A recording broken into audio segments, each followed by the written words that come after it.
Climate change के बायस शदीद मौसमी तग़य्युरात पाकिस्तान में भी मामूल बनते जा रहे हैं, जिसकी एक मिसाल कराची में नज़र आई, जहाँ अचानक बारिश और तेज़ हवाओं के बायस सड़कों पर पानी खड़ा हो गया और मुख्तलिफ हादसात में 5 अफराद हलाक हो गए। इससे पहले अप्रैल के महीने में ही हीट वेव आई पाकिस्तान में। शमाली इलाके हसनाबाद में शशपर ग्लेशियर पिघलने से यकदम सैलाबी रेला आया, जो एक अहम पुल बहा कर ले गया, और पाकिस्तान के मैदानी इलाकों में पानी की कमी की वजह से ज़राअत को भी शदीद नुकसान पहुँचा है। क्या पाकिस्तान में की जाने वाली अर्बन प्लानिंग माहौलियाती तब्दीली के असरात को सामने रखकर की जाती है? क्या हमारे शहरी इलाके और उनके निज़ाम शदीद मौसमी तब्दीलियों के चैलेंज से निमटने के लिए मौजू हैं? इस बारे में मज़ीद बात करते हैं कराची में कायम इदारे अर्बन लैब से मुंसलिक डॉक्टर तौहीद से। Doctor Tauheed, thank you for being with us. Pakistan में शहरों का तामीराती स्टाइल और प्लानिंग गुंजान आबाद इलाकों की तर्ज पर ही हो रही है। माहिरीन ये भी कहते हैं कि कंक्रीट की इमारतें शहरों में दर्जा हरारत को बढ़ाने का सबब बन रही हैं। पाकिस्तान जैसा मुल्क इस चैलेंज का मुकाबला करने के लिए अर्बन प्लानिंग में क्या तब्दीलियां ला सकता है? देखिए, सबसे पहली चीज़ तो ये है कि इस वक्त तक अगर अर्बन प्लानिंग के डोमेन में देखें तो जो मिनिस्ट्री ऑफ क्लाइमेट चेंज है उसका और अर्बन प्लानिंग डिपार्टमेंट का आपस में राब्ता जो है वो तकरीबन ना होने के बराबर है। यानी जिस वक्त शहरों की अर्बन प्लानिंग या शहर को बेहतर करने के हवाले से जो भी अमल किया जाता है उसमें जो प्लानिंग डिपार्टमेंट है वो एक अलग डायरेक्शन में काम करता हुआ नजर आता है, और जो मिनिस्ट्री ऑफ क्लाइमेट चेंज है वो एक अलग अंदाज में जो है वो काम करती नजर आती है। तो दोनों को आपस में कम्युनिकेट करने की बहुत ज्यादा जरूरत है, जिससे न सिर्फ शहर कराची के बल्कि पाकिस्तान के दीगर बड़े शहरों के जो मसाइल हैं जिनको हम ये देखते हैं जो कि मौसमियाती तब्दीलियों से जुड़े हुए हैं, वो जो है वो बेहतर हो सकते हैं।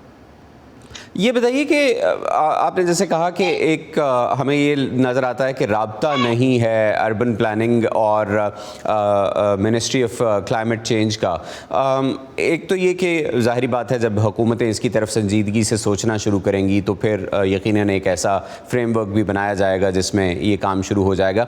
किस कदर आप समझते हैं कि अलार्मिंग है इस वक्त पाकिस्तान के लिए क्लाइमेट चेंज, और ख़ास तौर पर जो पाकिस्तान की शहरी आबादी है उसके लिए ये जो माहौलियाती तब्दीलियाँ हैं और इनके नतीजे में होने वाले असरात किस कदर अलार्मिंग हैं, और क्या सूबाई और वफाकी हुकूमतें ये जो इस वक्त अर्जेंसी है इसको पहचानती हैं?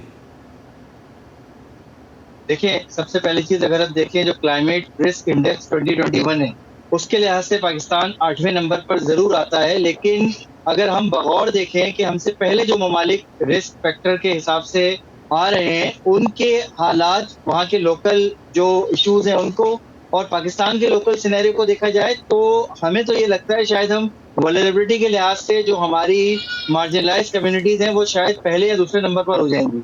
तो इस चीज़ को समझने की ज़रूरत है। दूसरी चीज़, अभी तक पाकिस्तान में बहुत से लोग इस बात पे को समझने पे आमादा नहीं है कि क्लाइमेट चेंज हो चुका है, अब हमें उसको डील करना है। अडॉप्टेशन की क्या स्ट्रेटेजीज हो सकती हैं, मिटिगेशन के क्या पैटर्न हो सकते हैं, हमें वो समझना है।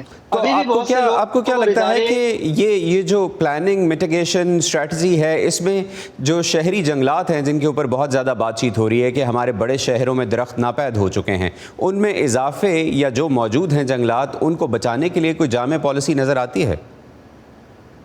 नहीं, अगर शहर कराची के हवाले से मैं स्पेसिफिकली बात करूं तो अभी तक कोई ऐसी बेहतर पॉलिसी नजर नहीं आती।